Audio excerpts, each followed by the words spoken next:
Abyssal Murmurs.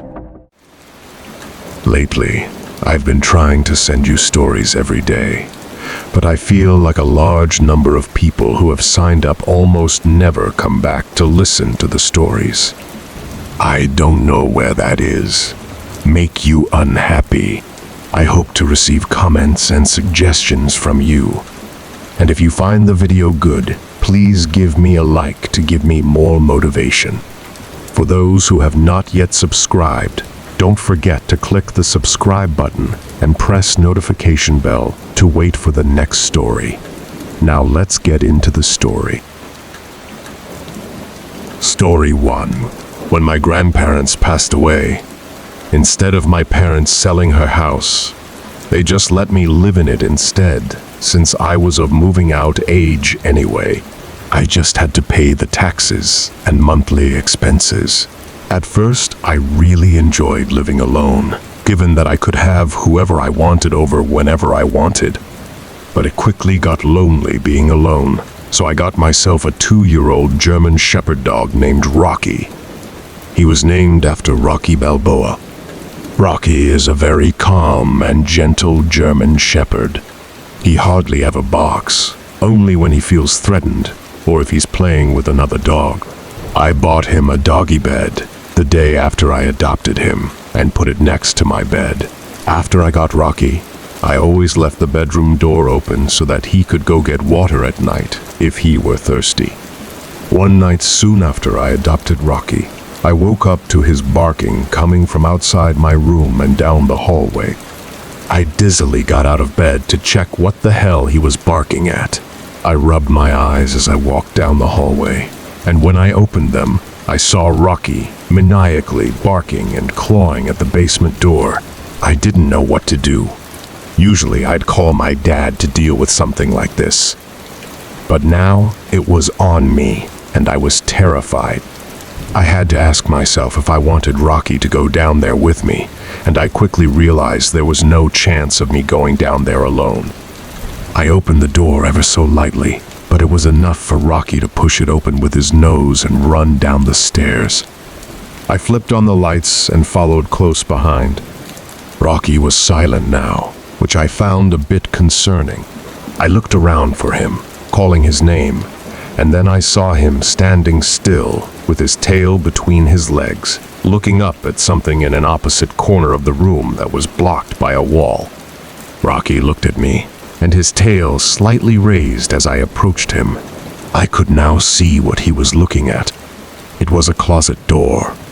Rocky's apparent doubt of confidence was obviously short-lived, and he seemed to be back to his calm and timid self. All that was passing through my mind at that moment was, do I dare open this closet door right now? And who or what could be in there? I didn't know Rocky too well just yet, but I had a feeling he wouldn't attack whoever or whatever was in there. I'm still not sure whether I made the right move or not, but instead of opening that closet door, I took Rocky by the collar and walked with him back upstairs. He kept looking back at the corner of the basement until we got to the stairs. I shut the basement door and then dragged him back to my bedroom and shut the bedroom door. Then I went to the kitchen to call my dad. I had to call 3 times before he finally picked up in a groggy voice. I explained the situation and asked him what I should do.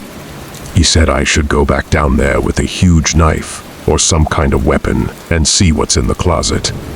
I told him I was too scared to, and somewhere deeper into that conversation with my dad, I realized the basement door was open. I put the phone down for a second to listen to what I thought were footsteps, and I was right. Loud and clear were footsteps heading towards the front door. I ran to my bedroom and told my dad. He told me to hang up the phone and call the cops, and so I did. By the time the cops showed up, though, whoever was in the house was obviously gone already. Unfortunately, I left a large amount of cash down there by the bar. All of it was gone. The basement window was wide open, so we found the method of entry pretty quickly. It just turned out to be a break-in burglary when I happened to be home. Story 2. This story took place just 2 weeks ago. I've always had a fear of basements since I was a kid. Now that I'm 18, my fear is obviously subdued a little bit, but I still will glance over my shoulder to any noise I may hear behind me, and I might get that slight butterfly in my stomach feeling when I'm alone. Well, on this cold Friday night, I was home alone, and since our biggest TV is in the basement, that's where I'd usually chill, especially to play video games. I was playing Fortnite with my friends, some crazy popular first-person shooter game. I had headphones in, and I was really invested in the game. Yet even over the loud sound effects through the headphones, I knew I heard something come from behind me, like a thump. I took off the headphones and examined the back of the basement. Now, our basement is huge, but also extremely cluttered and messy.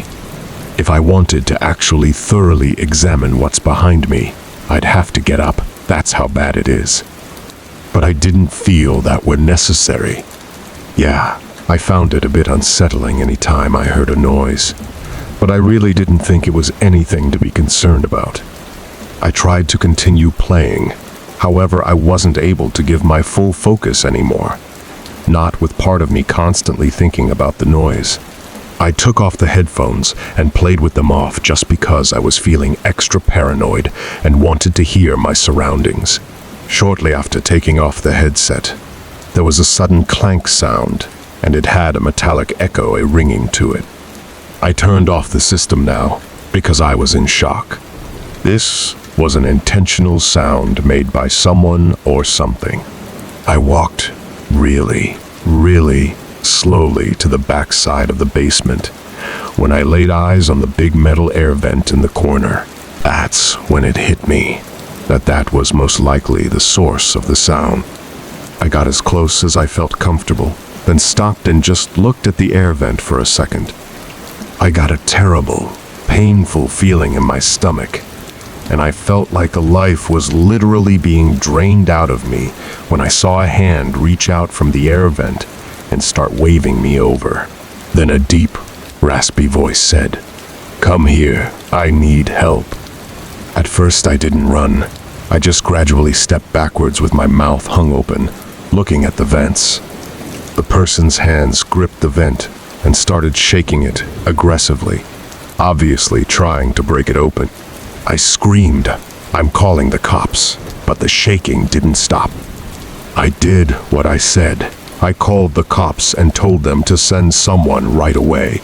The operator told me to go to a room upstairs with a weapon, lock the door, and hide. I was the most scared I'd ever been in my entire life, and the pain and fear of the situation only became worse when I heard a door bust open downstairs, and I could hear a maniac screaming at the top of his lungs. I'm not lying when I said he was screaming things like, "Where are you? I'm gonna kill you." I heard him run up the stairs. He probably ran up 2 stairs for every step because he was up the stairs in like 3 seconds. My heart was in my throat when he tried the doorknob to the door and started pounding on it so hard I could see the door kicking in a little bit. I thought he was actually gonna break the door down.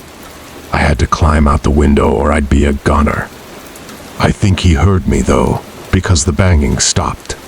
I jumped from the window to the bushes below, and with a right stroke of luck, a cop car pulled up in front of my house.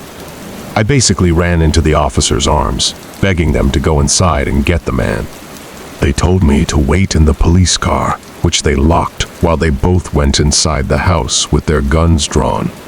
Not even 5 minutes later, the 2 officers came out, and they were holding the man in cuffs. The man in cuffs took my place in the back seat of the cop car, and from that moment until the cops drove away, he was giving me the most evil, hate-filled stare you could ever imagine. That stare still haunts me. The whole experience still haunts me. I still hang out in the basement occasionally, but nowhere near as much. Story 3. The story I'm about to tell you is a series of blurry memories from when I was a little kid and we were living in our old house. My brother and I always hung out in the basement where our dad has his hockey table, pool table, and video games. We usually played on his Super Nintendo system, but at some point, I don't remember when it started, my brother and I would hear things come from the boiler/laundry room. The first time this happened, though, my brother and I were playing some racing game on Super Nintendo. That was when we both heard it. The door to the dryer slammed shut. We knew that's what the sound was. We both called out Mom, figuring maybe she'd been in there the whole time without us realizing. But the room was dark and empty of any people. When we realized this, we both ran upstairs screaming for our parents, leaving everything downstairs still on. Our parents came down to humor what they probably thought was just our dumb, childish antics, and nobody was in the laundry room. Moving along probably a few months, I was awake late one night for whatever reason, walking to the kitchen, passing the basement door, and remember hearing the TV downstairs turn on. It was one of those big old box TVs, so it made that distinct clicking sound as it turned on. I called Mom, Dad, and my brother's name. No one answered. I went to my parents' room to tell them, and they were both upset with me for waking them. My dad went downstairs to turn off the TV, and I remember him telling me it's a glitchy TV. There were a couple other suspicious happenings after that, but I'll move forward all the way to the last occurrence, and honestly, the most horrific. It was a few days before we were going to move to our new house.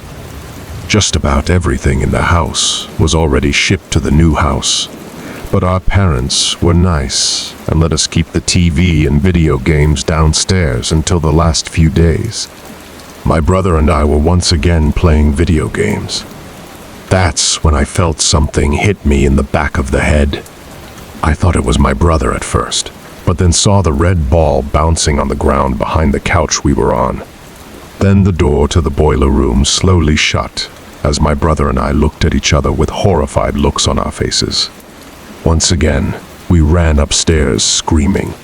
Our parents once again went downstairs, but when they came back up, they were strangely silent.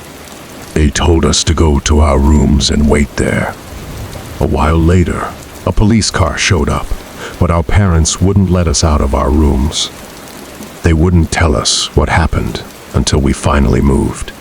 Apparently, my dad tried to open the boiler room door, but something was holding it shut, or perhaps pulling it shut.